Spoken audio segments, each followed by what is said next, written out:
Good morning everybody! Ang hingay naman ng ibon na ito. Oh.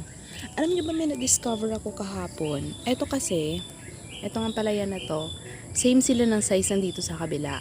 Tapos binalot ko yung sa kabila. Tinry ko lang muna. Pero tingnan nyo naman dahil yung difference ng size nila. Oh, tingnan mo. Tingnan mo. Oh my God talaga. Same lang din dito. Ito. Tsaka ito. Look at the size difference of those two. Oh my goodness. Tsaka ito din. Binalot ko din to kahapon. Tsaka yan. Same lang din sila ng size. Ito din.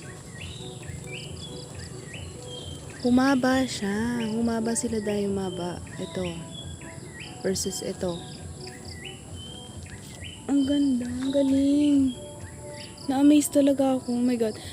First time ko tayo magtanim-tanim dito sa likod bahay, ano. Kaya na-amaze talaga ako. Oh my gosh. Ang galing. Ang galing. Ganun pala yun. Uy. Thank you, Lord. Ang dami ko na namang i-harvest next week. Alright. See you again next time. Bye. Na-excite na ako dito.